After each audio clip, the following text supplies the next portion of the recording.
الجزء بيبدأ مع لمسان اللي بتعرف من تشي انها تتعين بعقد حكومي مع جوانغ، وطبعا بتكون مصدومة ان ده يحصل لها اصلا. وبيعرفها في ان جوانغ مش معقد زي ما سمعت. هو بيحاول يطمنها، فبتقول في ان شكله هادي من بره، بس من جوه بيشوف ان العمل معاه هيكون صعب جدا. وبتقرر انها مش هتقدر ترفض وتستمر في العمل ومفيش رجوع خالص. فبتطلع عايزين يعرفوا هما كانوا طالبينها في ايه، بس بتكون مش عارفة تقول له ده. وبتقرر تروح ورا جيونغ، ولما يونغ بتعرف بتفرح جدا علشان حلمها اتحقق خلاص. وبيبان انها تكون فرحانه انها شغاله مع جوانغ، وبتعرفها في انها اكبر منه في السن، بس ده في نسختها النهاريه. وبتقرر انها تساعده وهي مع الميجين مش لمسان، وهتحاول تتقرب منه. وبيفرحوا هما الاتنين اصلا. فبنيجي للصبح ويونغ بتكون مرتبكه منها جدا، وخصوصا وهي بتحضر لها المكياج اللي بتحطه ليها ده بما انها متخصصه فيه. وبتكون بتزوقها وبتخفي كبر سنها بما انها صناعه محتوى تجميلي. وبتقرر انها تزوقها اكتر. فيونغ بتتكلم معاها على ان دي ممكن تكون لعنه القطه عمتها فيها علشان هي اذتها، بس بتنكر. وبتفضل تتخانق معاها، وبتكون شايفه في انها كانت فاشله في العشرينات ودلوقتي بقت مشهوره. وبتقول انها عايزه تشوف ايه اللي هيحصل لما تشتغل كويس المره دي وهتعرف توصل لفين. وبتقرر يونغ انها تدعمها، وبيفرحوا سوا. فبتروح المكتب وبترحب بجوانغ، ودوك بيكون مش مصدق اللي حصل اصلا. فبيروح يتكلم معاه، وبيكون شايف الناس ست كبيره وما عندهاش اي طاقه، فازاي الست دي هتقدر تستحمل ده اصلا. وده علشان في شباب كتيره ما استحملوش العمل معاه ومشوا. وبيكون مش عارف ده بيحصل ازاي. وبيقرر يروح يتابع لمسان وهي فرحانه وقاعده في المكتب. ولما بيوصلوا بيروحوا يرحبوا ببعض، وبتكون ماسكه ايده لفتره كبيره وفرحانه. فبيعدي الوقت وجونغ بيروح يكلفها بعمل كتير علشان تكتب كل الاوراق دي فتره كبيره، وبيخليها تشتغل علشان تقرا العمل من الاول كده. وبالفعل الوقت بيعدي، وبتروح تكتب بسرعه كبيره، وبتكون شغاله ليل نهار عليها. ولما دوك وجونغ بيشوف سرعتها في الكتابه بيكون مذهول منها ومن الصوت، وبيفضلوا مش مصدقين ده اصلا. وبتخلص وبتروح تسلمها لجيونغ، وبيتصدموا كتير ومش عارفين يقولوا لها ايه. فدوك بيروح يراجع اللي حصل، وبيكون مصدوم ان عملت ده بشكل سريع. وبيروح بيحاول يشوف اي اخطاء بس مش بيلاقي خالص. وبيفضلوا عايزين يغلطوها اصلا، وبيتجادلوا. وفجاه هي بتيجي وبتجيب لي قهوه، وبتكون لطيفه معاهم بس هما مش طايقينها اصلا. فبيروح وجونغ بيطلب منها حاجات اكتر عشان يعجزها، بس بتديله خيارات اسهل بكتير، وبتكون بتسهل وبتعرف حاجات كتيره لدرجه ان جونغ ودوك هيموتوا من كم المعرفه اللي عندها. ودوك شايف ان مش هيقدروا يمشوها ولا يغلطوها حتى. فبيعدي الوقت وبيروح يراجع وراها، وشايفين في ان عندها مهارات كتيره. ودوك بيتذهل منها، وشايفين في انها اكتر شخص مجتهد شافوه واحسن من الشابات كمان، ومش عارفين ده بيحصل ازاي. وبتفضل تذهلهم اكتر واكتر.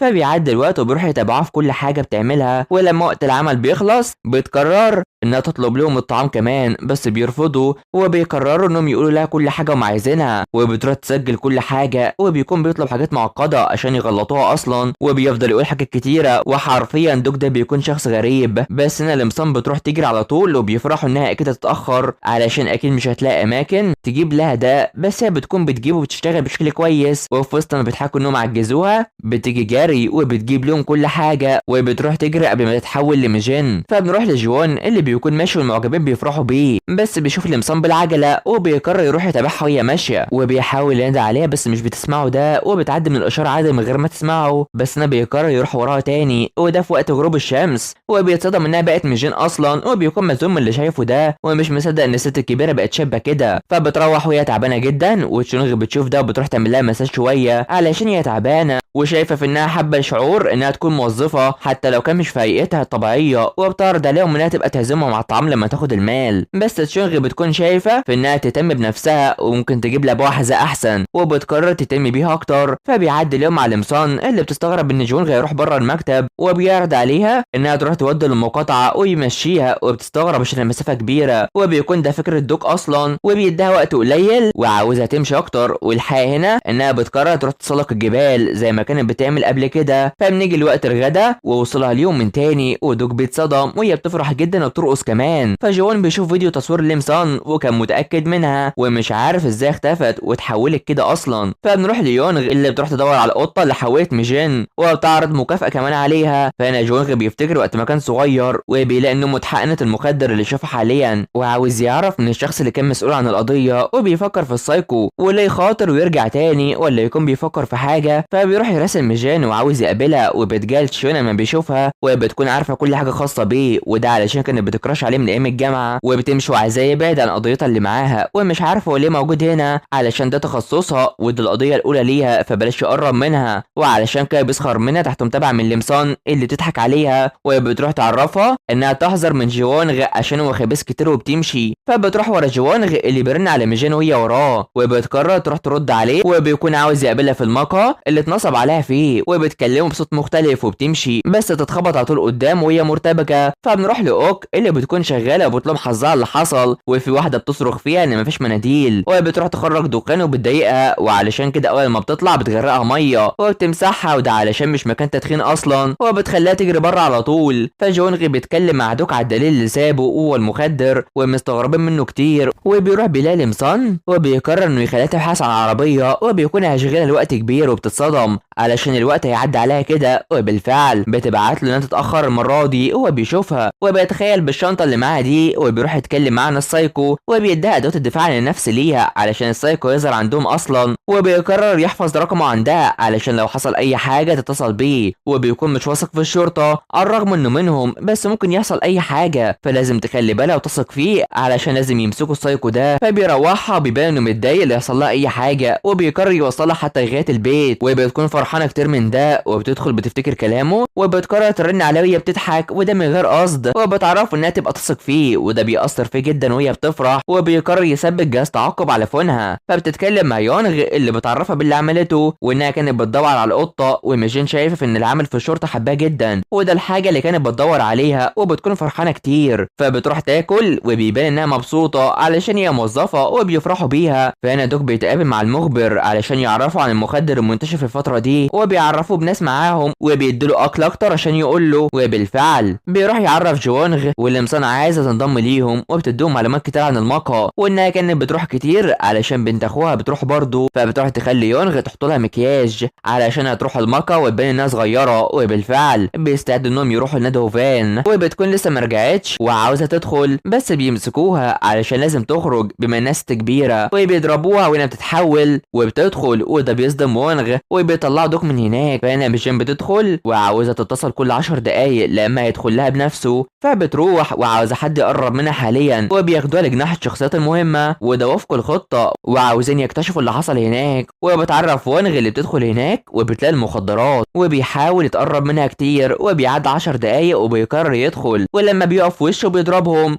وعاوزين يمسكوه اصلا، وفي وسط ما هو رايح بيضرب اي حد، ودوك بيشوف ده بس هنا بيشوف الكاميرا اللي مع ميجين وبيكتشف الخطه، وده وسط ما دونغ بيفضل يضرب في الحراس وبيمنعهم، وبيكون كويس جدا في القتال، وبيضربوا ميجين وبتكون خايفه، ولما بتكون هتتاذى جوانغ بيدخل والجزء بيخلص على هنا، فيا ترى ايه اللي هيحصل مع ميجين وهل وونغ هينقذها ولا لا؟ ده اللي نعرفه، فما تنسوش اللايك والاشتراك في القناه وتفعيل الجرس يا حلوين علشان يوصلكوا الجزء الجاي. سلام.